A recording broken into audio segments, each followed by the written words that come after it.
Good morning and welcome. My name is Oreen Chowdhury. I'm the chair of the Intergovernmental Relations Committee. At this time, I'm going to call to order our regular meeting for Tuesday, April 21st, 2026. I want to offer a friendly reminder to all committee members, staff, and the public that these meetings are broadcast live to enable greater public participation. These broadcasts include real-time captioning as a further method to increase accessibility of our proceedings to the community. Therefore, all speakers need to be mindful of the rate of their speech so that our captioners can fully capture and transcribe all comments for the broadcast. We ask all speakers to moderate the speed and clarity of their comments. I'll now have the clerk to call the roll to verify the presence of a quorum. Councilmember Payne is absent. Wansley is absent. Vita? Present. Warren? Present. Osman is absent. Schaefer is absent. Stevenson? Present. Chavez? Present. Chugtai is absent. Whiting? Present. Palmisano is absent. Vice Chair Rainville? Present. And Chair Chowdhury. Present. There are 7 members present.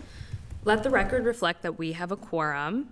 I'll also remind my colleagues that we are using speaker management today, so please make sure that you sign in. And today, we just have one item to receive and file, and that is our first federal and state legislative update. I will welcome up Steve Huser, just quickly coming over from the Capitol, and then we'll quickly run back over there. Thank you so much for being here, and thank you for the presentation. Thank you, Madam Chair. My name is Steve Huser. I'm a senior government relations representative for the city of Minneapolis. And so I'm happy to give you an overview of what we've been working on at the state capitol over the last few months. And then if we can get the PowerPoint put up.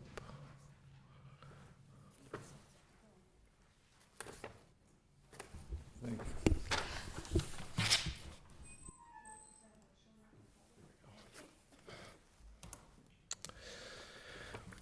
All right, so we have recently passed 3 of the committee bill deadlines that the legislature uses to organize its work.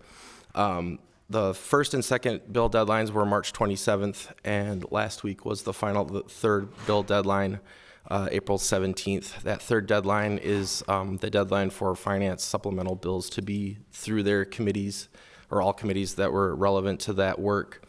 The first 2 deadlines were more of the policy deadlines for bills that did not need or require funding.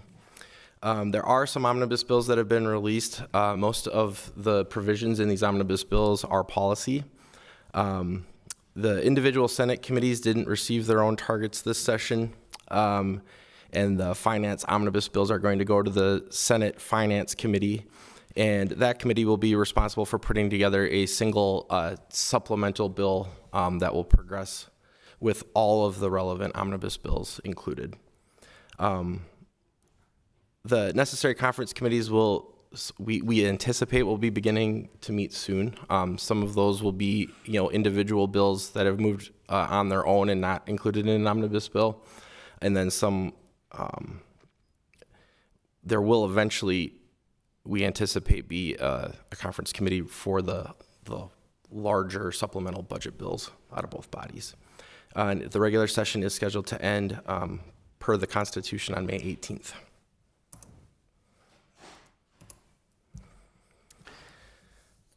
So this first slide is related to some of the federal disruption and impacts legislation that has been moving through the process. The city has been advocating for a variety of resources to help in response to Operation Metro Surge. The Senate has passed a $40 million package in emergency rental assistance off the Senate floor. The House is not likely to pass an emergency rental assistance bill specifically related to Operation Metro Surge. I will, further on though, there is some other housing budget considerations that the House is looking at. The Senate passed a bill that would provide $100 million in forgivable loans to businesses statewide due to the reduced revenue since December of 2025.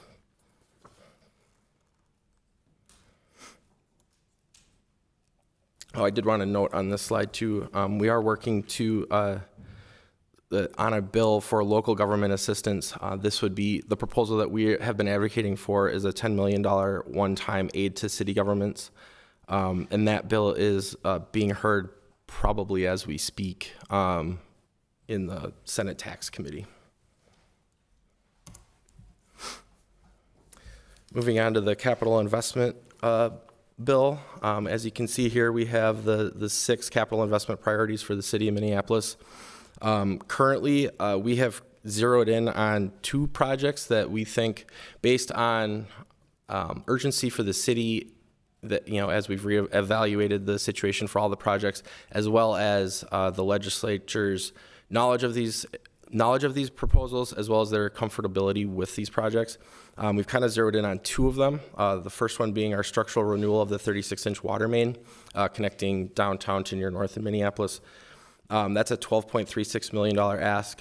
And then our second project that we think has maybe the second best chance of getting funded this session is the 13th Avenue Northeast Stormwater Improvement Project at $13.5 million.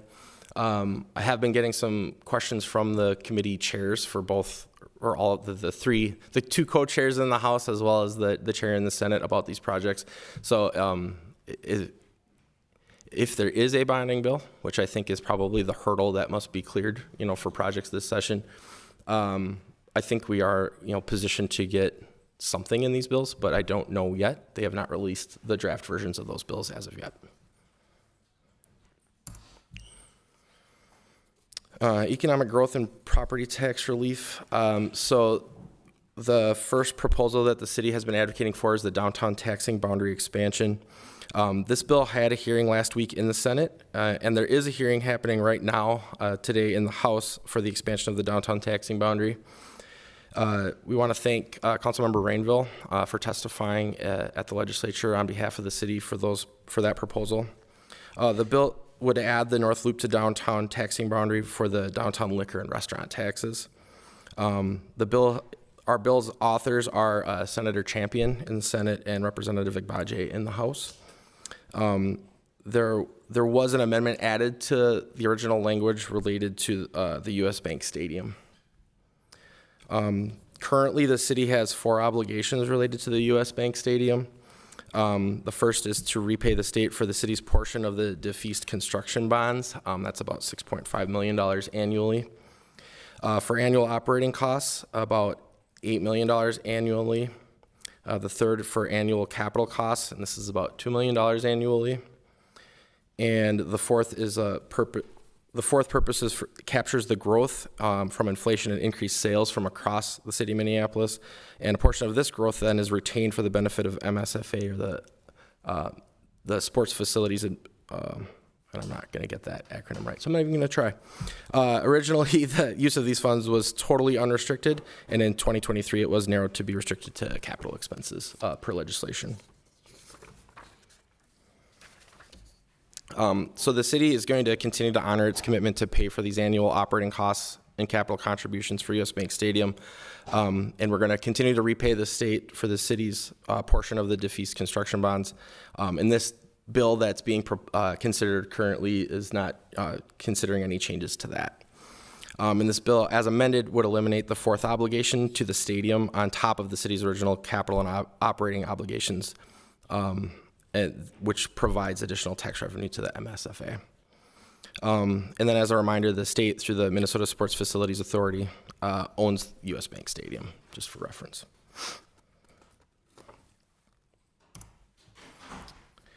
So moving on to affordable housing and homelessness.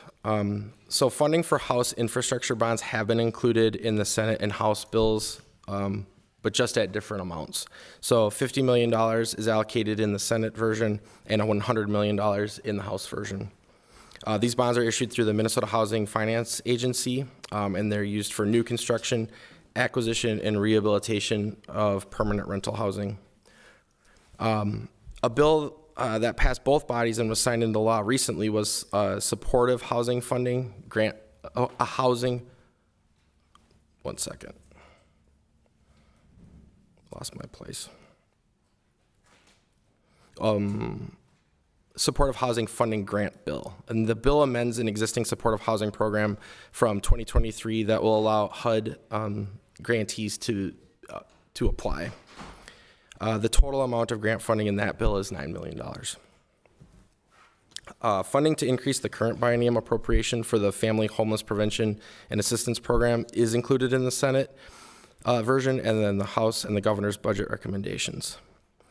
So the current amounts, $35 million in the Senate bill, $40 million in the House bill, and $33 million was included in the governor's supplemental budget recommendations. These funds would provide support and financial assistance to families, youth, and individuals experiencing homelessness or at risk of becoming homeless. And then this is a direct financial assistance, and it may include covering rent, utility payments, or other housing costs. There was language included in the Senate housing bill that would prohibit private equity ownership of single-family homes. The goal, or at least the intent of this, is to limit the number of single-family homes that corporate entities can own, and that would hopefully we can have more homeowners present in their communities and building their wealth through home ownership.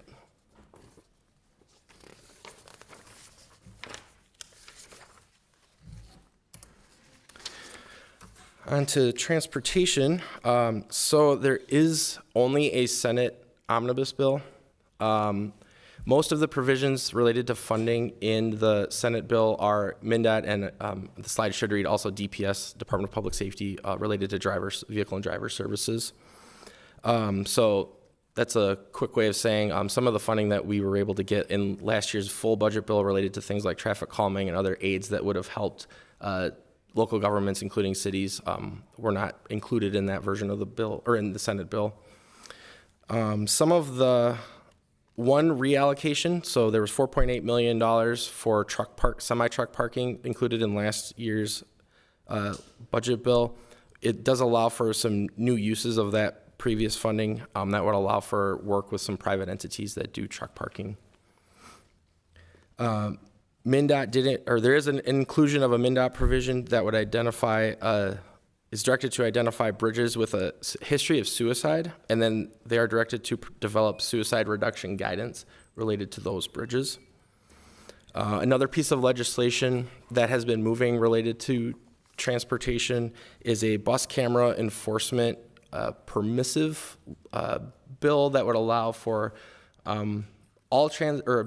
Metro Transit to install illegal parking enforcement cameras in both dedicated bus lanes and bike lanes. And so what that would direct them to do is to partner with a local government like Minneapolis to then capture that violation via camera. We would have a person identified at the local government level that would then make sure that there was a violation, and then the ticket would be issued.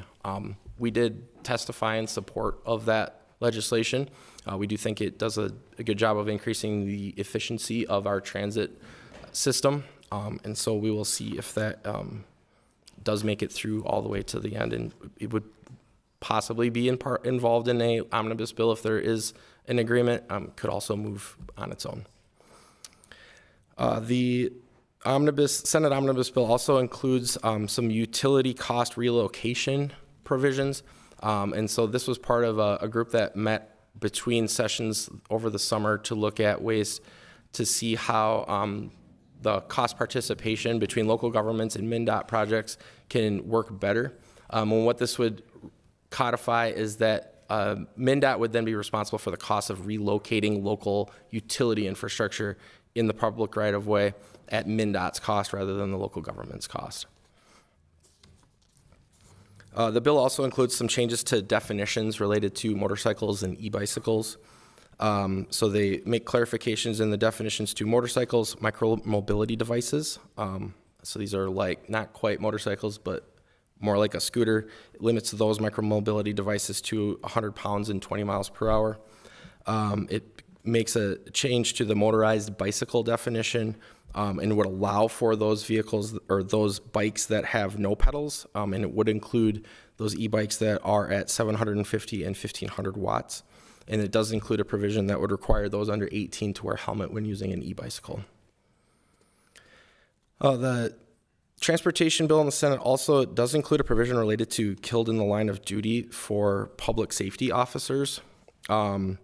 This was a provision brought by MnDOT and DPS as part of their recommendations to the Transportation Committee. And what it would do is it's a retroactive proposal that would go back to February of 2020, and it would presume that those that were killed in the line of duty due to contracting certain diseases while on duty it would be considered a line of duty death. And what that means is that the beneficiaries of the families of that member would then be eligible for other benefits. Some of the diseases that would be include COVID, certain types of influenza, hepatitis, tuberculosis, MRSA, and a handful of others as well. And the next bullet on this one, so the autonomous vehicle legislation has had a lively discussion at the legislature this session. The Senate did pass legislation to the Judiciary Committee from the Transportation Committee. This bill includes provisions that would set up a licensing regime for the autonomous vehicles themselves. It considers how to license then the companies that would use that technology, such as the network companies that would potentially be using autonomous vehicle technology. It does have a provision to set up a work group that would guide some of and make recommendations to MnDOT and the state more broadly about how these companies and this technology can be used. That group does include representation by city governments as well. And then there is a provision in that bill that would state clearly that local governments are not preempted and do retain authority to regulate, especially the AV companies, that are using this for like rideshare and things like that. As I said, the House also had discussions. They heard three different versions of bills that were related to autonomous vehicles. There was not agreement on any of those bills. There were several committee hearings where these bills were brought up, attempted to be voted out. Due to the tie in that committee, they did not pass, so they died on a tie vote generally, or died due to rule of the House. So as it sits now, the Senate bill is in the Senate Judiciary Committee. We have passed the bill deadline, so if the Senate Judiciary Committee were to take that bill up, it would have to go to Rules Committee for the Senate in order to proceed.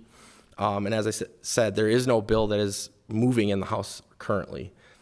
So it looks unlikely, however, these are the types of things that could potentially be amended in later. Although I would say that over the last few weeks, I have not been aware of much conversation that is happening. Definitely not in hearings, but also not, kind of behind the scenes on that legislation. Community safety. So the Senate Omnibus Public Safety Policy Bill does include, and I'm not going to go through every provision that's in that. I was trying to pick out some. I'll try to pick out some of the provisions that are a little bit more relevant to the city, or things that the city cares about. There is provisions in there to provide case support for missing and murdered Black women and girls, as well as missing and murdered Indigenous relatives, to the victims and to the families. There was the Judiciary Omnibus Bill in the Senate does provide some supplemental funding for the judiciary branch. But as of yet, I have not seen funding provisions related to public safety for things that the city would potentially be eligible to apply for. However, on the House side, the Public Safety Omnibus Funding Bill does include $1 million for the non-fatal shooting case clearance grant program and creates it. And then it adds an additional $2.1 million to the Philando Castile Training Grant Program. Another bill moving related to community safety is the statewide massage and bodywork licensure bill. It's had several hearings this session. This bill would create a comprehensive state licensure system for massage therapists and Asian bodywork therapists in Minnesota. A uniform statewide licensure framework would help curb exploitation, human trafficking, by closing regulatory gaps that would allow bad actors to move between cities and different jurisdictions. And the language has been included in the Senate Judiciary and Public Safety bills and the state and local government bills. Some other items that didn't kind of fall into our buckets that we were tracking. There are 2 bills to rename buildings as part of the Capitol complex this session. One bill is to rename the Minnesota State Office Building in honor of the late Speaker Emerita Melissa Hortman. Another bill is to name the Minnesota Senate Building in honor of the late Senate Majority Leader Carrie Dietzick. The bill to rename the Community Solar Program in honor of the late Speaker Emerita Melissa Hortman passed both bodies. The House passed it on March 12th, and the Senate passed it on April 9th. I think the reason that the legislature was looking into this was she was an avid advocate for green energy in her political career. This program was created when she was chair of the Energy Committee in 2013, and it was signed into law by the governor on April 14th. There have been lots of bipartisan interest in providing funding for the replacement of lead service lines in Minnesota. The legislature appropriated $240 million in 2023 as part of that budget bill. They approved another tranche of a couple $1 million last year in that budget bill. And this session, legislators are looking at about $250 million to keep that work going. The bill was heard in the House on April 14th and was laid over to be considered as possibly being included in that omnibus bill. And the Senate version of the bill will be heard later today in the Capital Investment Committee. And then the last other item provision is related to battery stewardship program. In Minnesota, our laws haven't kept pace with modern battery technology. So some batteries cannot be disposed of in regular waste stream. They need to be disposed of separately and safely. And so this language has been included in the Senate Environment, Climate, and Legacy Bill. It would establish a modern battery stewardship program, and producers would fund and manage that system to ensure the safe collection and recycling of batteries. And I believe this is the last slide I have, and this is related to Hennepin Healthcare. So I would say that this is usually in the second biennium of the legislature, there's not the same things that happen if you don't pass a state budget. So there's no budget shutdown or anything that I would say that the legislature feels they must get done. However, this session it does feel a little bit different related to the Hennepin Healthcare and HCMC potential closure. So I can say that there's broad agreement about addressing HCMC this session, bipartisan agreement about the need there. We know that there's support from both the DFL and GOP leadership in the legislature to find a solution. We've been talking with legislators about the importance of HCMC to the city, both as an employer and a healthcare provider. So, we've been working with everybody to ensure that they understand that. It seems like that work has been landing. We've been partnering with Hennepin County to make that case. And I think that the agreement, will really just boil down to what the details of how you fund a solution and what can get passed through both bodies of the legislature and signed by the governor. So I can pause there, Madam Chair. Yeah, why don't we members take questions on the state legislative agenda before we jump into the federal conversation? I will first start by recognizing that Council President Payne, Council Vice President Osmond, and Councilmember Palmisano have joined our meeting. I'll just kick off by saying this is the part of session where things are kind of mysterious and magical, and you don't know which way it's going to go. And I just want to give my thanks to you, Steve, to Katie, Indiria, everyone on the IGR team that's just been working really hard at the Capitol. Thank you to Deltry for all of your amazing scheduling work and support. And then thank you, Lauren, for your work on the federal side and just holding that down. It's been really interesting in the most Minnesotan of ways legislative session, and just really appreciate the way that you have shown up, especially after the height of Operation Metro Surge, and just going to bat for our city in there, especially coming into a legislative session where a lot of people were already feeling a lot of grief coming into it. So just deeply, deeply appreciate your work. and I will pass it on to my colleagues to ask their questions. We will recognize Councilmember Stevenson first.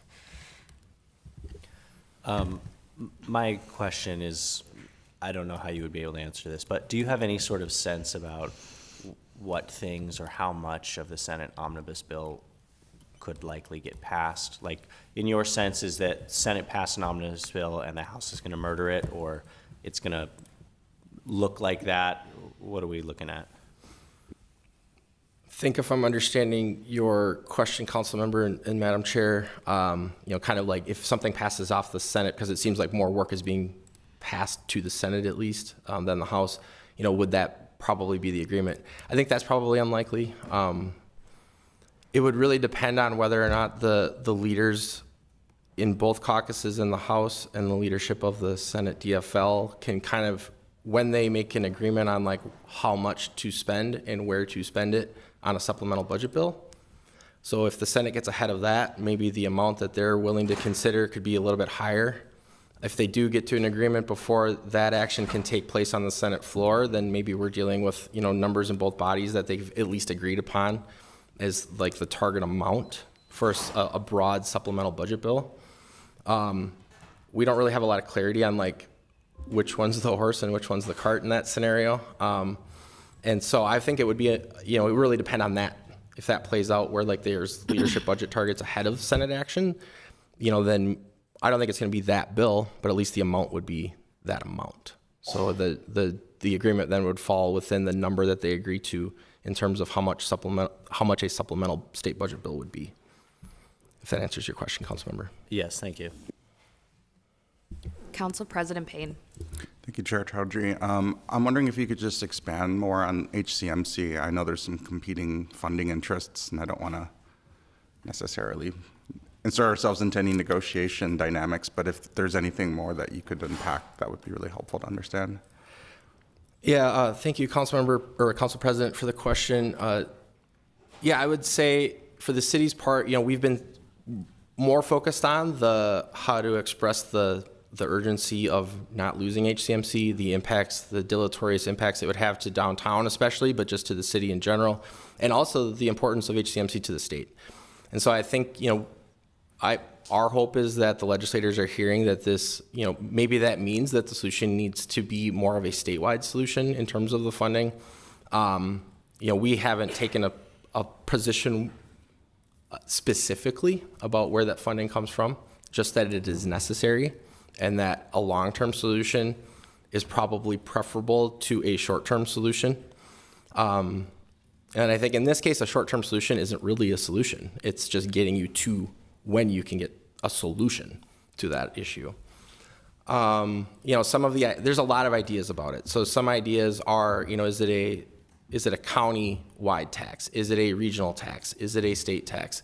Is it a new tax, or is it something that you're going to reallocate that's already existing in statute? Are you going to only focus on HCMC, or are you going to look at the other, hospital issues that we've seen after H.R. 1 was passed at the federal level and the impacts that that's had on the hospital system statewide?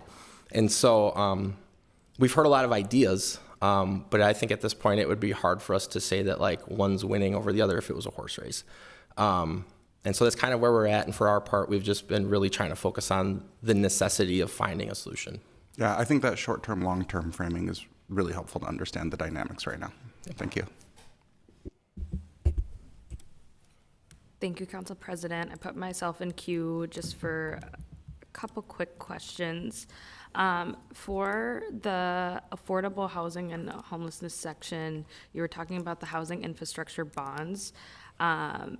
With 50 million at the Senate and 100 million in the House, there is likelihood that we as a city are going to get funding from this, or how is this directed? And this is going to go towards the conference committee, I assume, or there might be agreement, all of those. Yeah, Madam Chair. I think if those provisions, and I want to start off by saying I am not our IGR expert on the housing issues. Director Topinka and Ms. Falana are definitely much more versed in how that all works. However, what I can say is it is likely that, it would either go through a conference committee process where you'd have a House and a Senate version hashed out in that committee. But due to the way they're setting up this supplemental bill, it could be in a state finance supplemental bill that gets negotiated more at the leadership level. I think because of their bonds, you could potentially put that in a bonding bill, although I don't know if that's the direction of that. So I'm going to plead a little bit of ignorance on that one. But we can definitely have Ms. Falana and Director Topinka follow up with you a little bit more on those specifics, as they're much more versed in it. Okay, I appreciate it. The next question that I had is, what was the reason that they did not set targets at the legislature this year? Madam Chair, I would only be guessing. I mean, I know that we're aware that conversations were happening. So we know that the two leaders in the House and the DFL leadership in the Senate, as well as the governor, I mean, they have met. They have not really said much publicly about like the nature of those conversations. And so my best professional guess is that they just aren't quite, they either haven't talked hard numbers quite yet, they are maybe speaking in generalities, and so like there's potentially a sense that there is still some time before May 18th to get that. So my guess is right now they just maybe aren't close enough quite yet. And these things do interact with each other. So one thing to keep in mind is that the capital investment bill does require a supermajority. So in both bodies, that will be a bipartisan bill. So they will require GOP votes in the Senate, even though there's a DFL majority. And obviously the House and the Senate, or the House, DFL, and GOP need to work together to pass a bill because of the tie. And so I think that bill, a bonding bill, potentially interacts then with a statewide supplemental budget bill. It could potentially then also interact with the finding a solution for HCMC. And so it could be that because they're trying to figure out kind of three things, maybe that's the reason why we don't quite have those agreement targets yet. Okay, great. We'll see what happens. I will just share with the committee at the League of Minnesota Cities board meeting this week. There were representatives from all across the state of Minnesota that were really, really supportive of HCMC getting the funding that it needs to stay open. And there was just like a really broad sense among local governments that this isn't just a Hennepin County issue or a Minneapolis issue, it's an everyone issue. And there were some interesting conversations there about what does it mean into the future, looking at a more regional type of approach for sustainable funding and looking at that. There were also some interesting conversations about the negotiations that are happening and how it relates to target field. But the highlight of it was, it feels pretty clear that even in a space where there were Republicans and Democrats at local levels, that there was a lot of broad-based support. And they also recognized the onus isn't just on Hennepin County and our city. So appreciate the update on that. And those are all the questions that I have. I'll ask members if they have any other questions before we go to the federal update. Okay, great. Thank you, Mr. Huser. Thank you.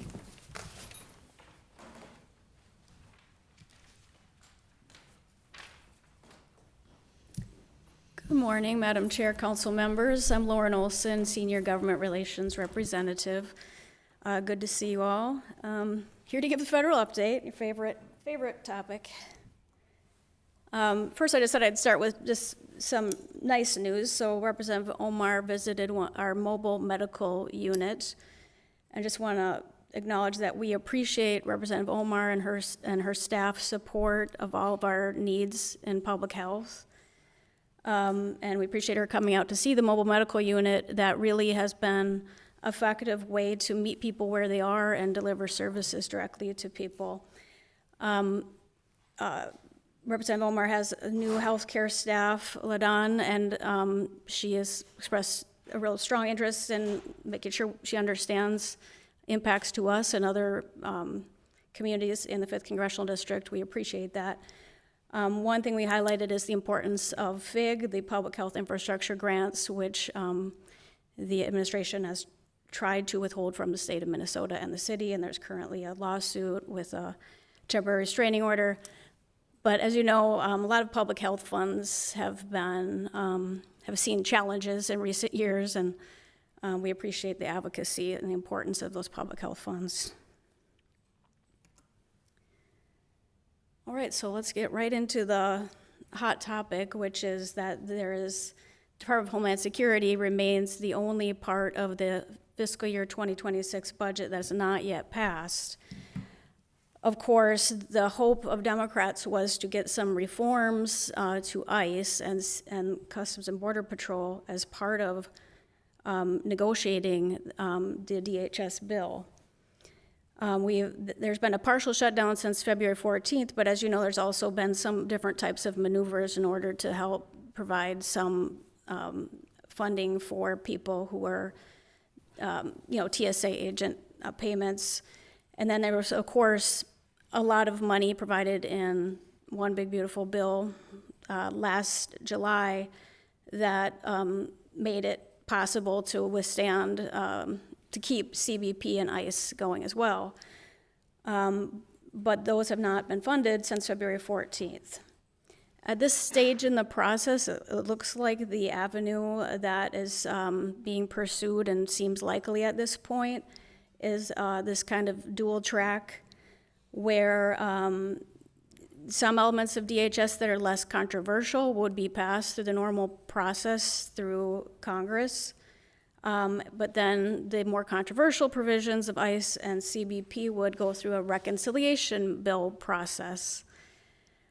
The conversations about the reconciliation bill and what exactly is in it are very active right now and very quickly evolving, so it's kind of hard to even keep your tabs on it.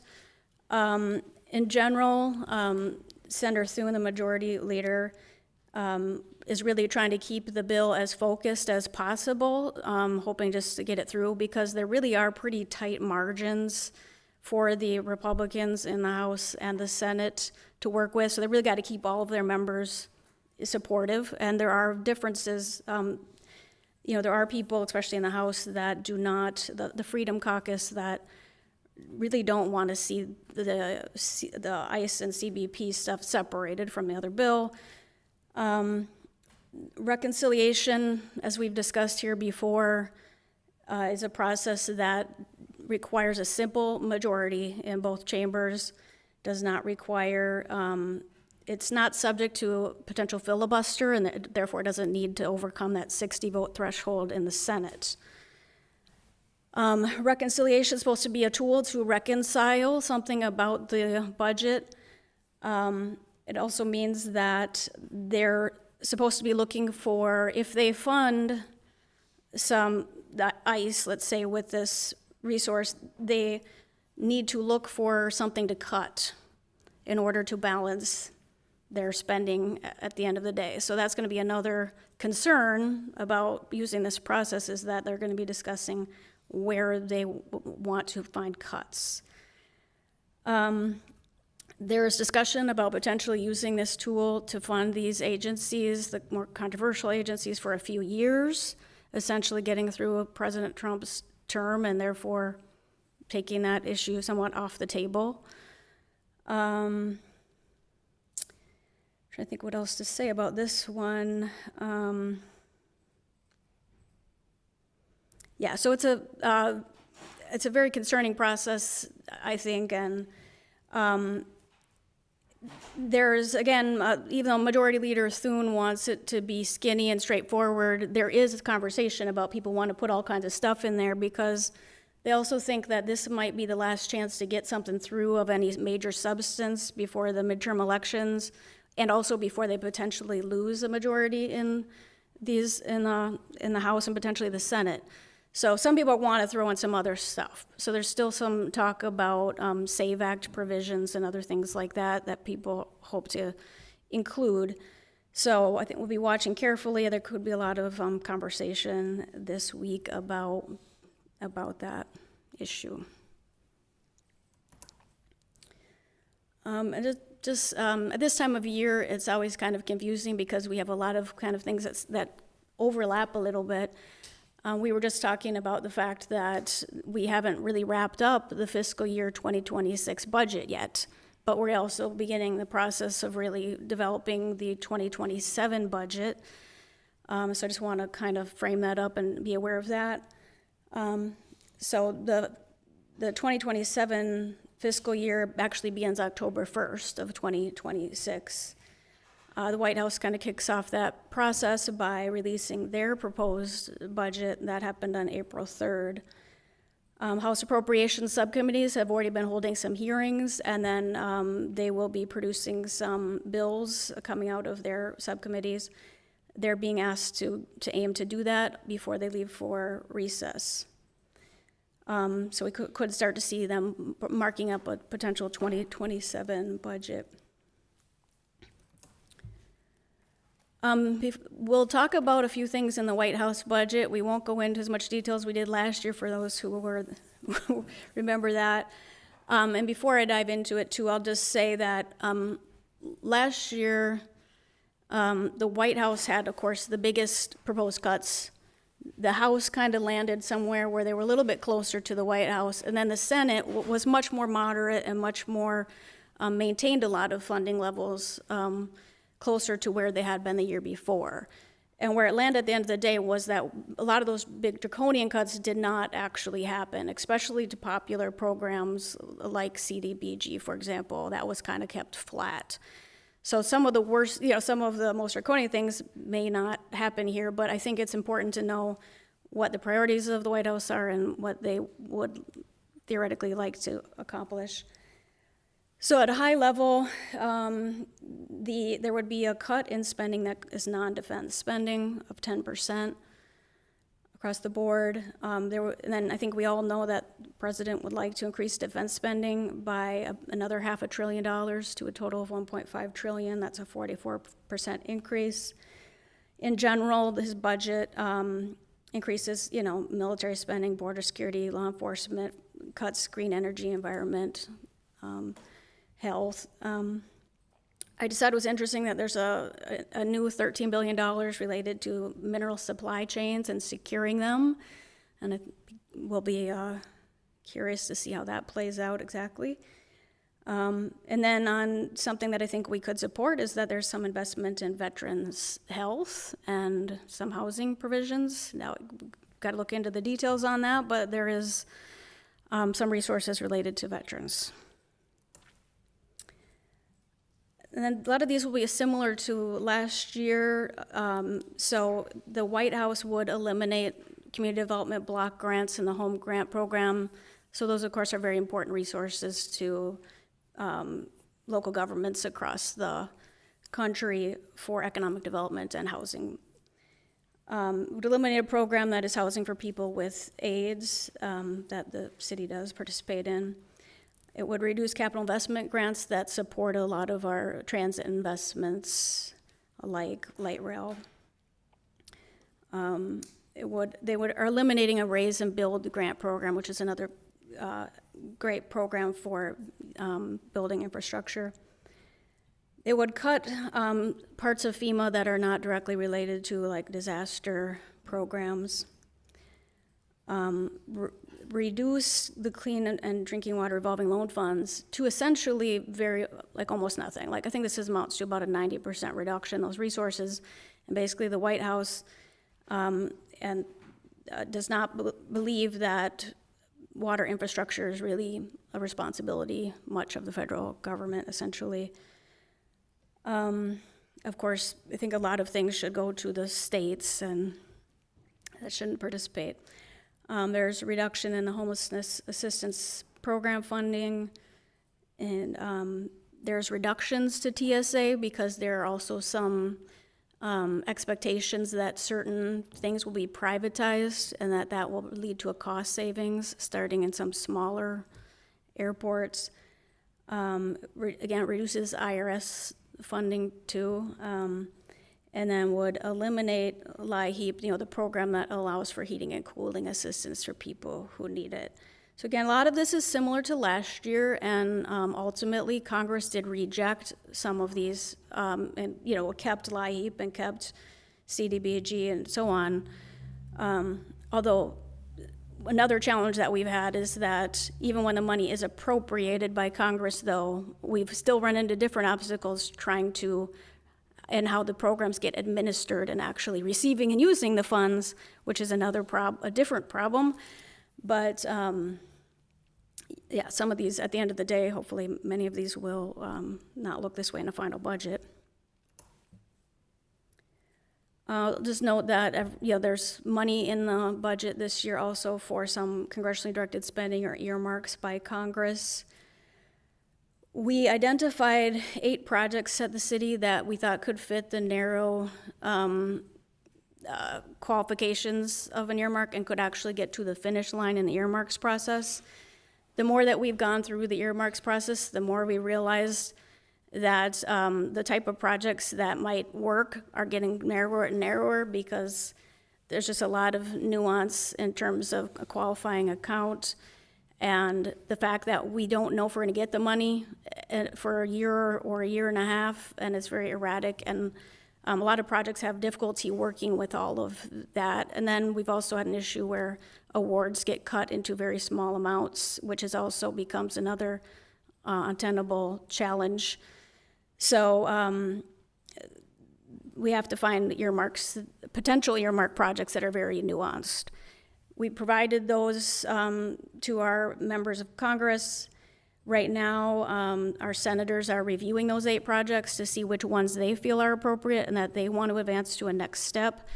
And then they'll go through some additional steps depending on the House or the Senate process to be further whittled down. Representative Omar gets the process in the House is that members select 20 projects from within their district.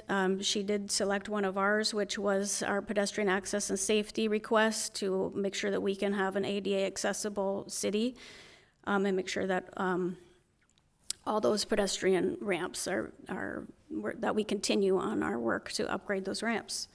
So we really appreciate Representative Omar selecting our project. We requested $2 million for this endeavor, and she asked them to provide that, but it will go through a process where it's subject to, that number is subject to change, potentially. So, and then we're just waiting to hear what, which projects Senator Klobuchar and Smith advance. Just some other issues that are kind of going on for situational awareness is that it's time to update the Farm Bill. The initial markup came out with a bipartisan vote, which suggests some room for agreement. However, there are some ongoing differences that need to be resolved. So I think we're just keeping an eye on that. And yeah. Another bill that is a multi-year bill that is up for renewal is a surface transportation bill.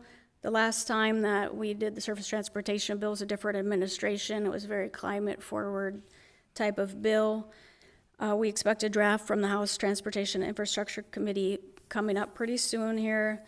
We think it will be more highway traditional, was a term used, focused. And we hope that it will continue to include important investments in transit and continue to work towards reducing greenhouse gas emissions. And then I just wanted to note that in March, a few of our council members went out to Washington, D.C. for the National League of Cities Conference. So I want to thank the Chair Chowdhury, Council Members Warren, Councilmember Whiting, and I know Council President Payne was hoping to be there, and I was hoping to be there myself, but if you might recall, we had a blizzard situation, unfortunately. But we appreciate you guys representing us there. And it's always nice, even though we have a very good, productive relationship with our members of Congress, it's still nice to see them while we're in D.C. and to also connect with their D.C. staff that we don't see every day. So there were meetings, of course, with the delegation, as well as, we talked to them about some of our projects that we could use support on. Obviously some networking and learning from other cities and them learning from us as well. And I don't know if anyone who was there wants to add anything, but thank you for doing that. And that will conclude my presentation. Thank you so much, Ms. Olson. Really appreciate the presentation. And yeah, thank you so much to Councilmember Warren and Councilmember Whiting for going out to DC in the middle of a blizzard and then just showing up and asking our representatives to support our city. Like, I just want to say to everyone that they both did such a phenomenal job. I feel like we really got some headway with Senator Smith and Senator Klobuchar on the earmarks conversation. We really talked about the fire alerting system as a really big priority for us.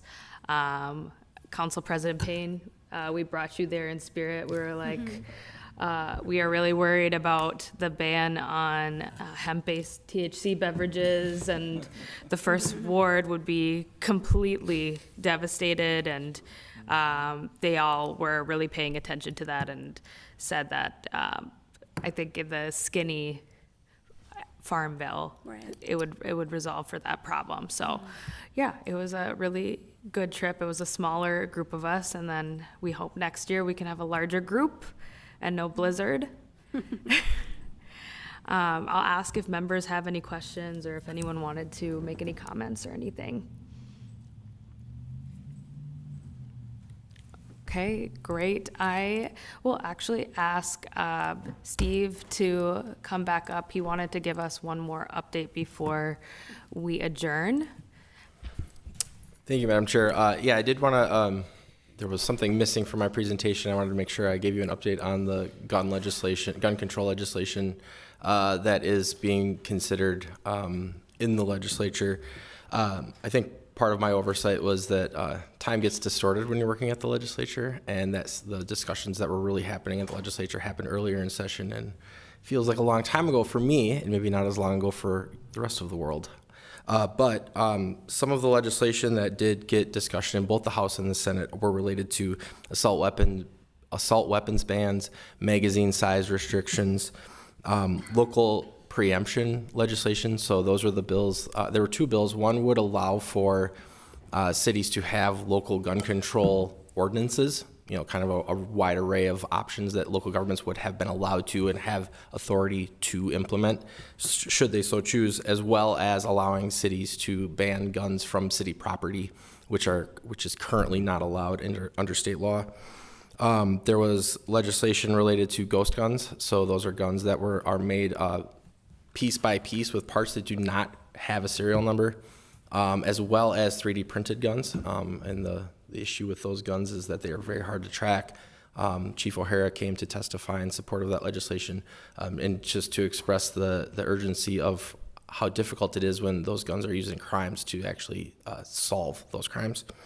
There was legislation to reinstate a binary trigger ban that was in a previous bill that was struck down by the courts based on how that bill was passed and its inclusion in an omnibus bill. So that we'll have to see if that leads to other court cases about how the legislature puts bills together. But there was a bill to try to reinstate that.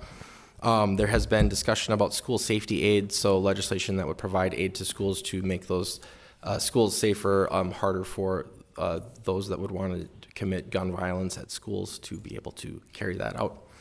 I want to thank, so the mayor also testified in support. I know that there were several council members who you've either reached out to your local delegation.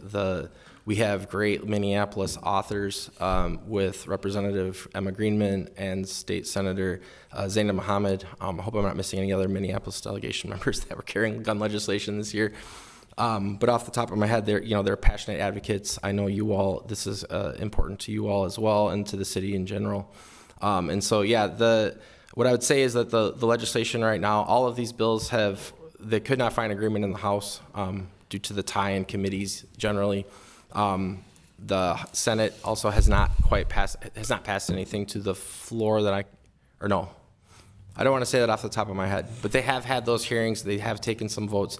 What I would say in terms of what is possible at the legislature this year is that it's a difficult year for gun safety legislation. I would say that it's not impossible this session when you are looking at large pieces of legislation that need to get the required votes in order to pass. Sometimes, these things have a way of popping back up again, even though it looks like maybe they've stalled out in the committee process. And so there may be more to come. I would say that it's not likely this session, but hope springs eternal, so we will see. But yeah, if there's any questions about some of those bills or the legislation that's been moving, I'd be happy to answer those. Thank you so much. Are there any questions or comments from members on that?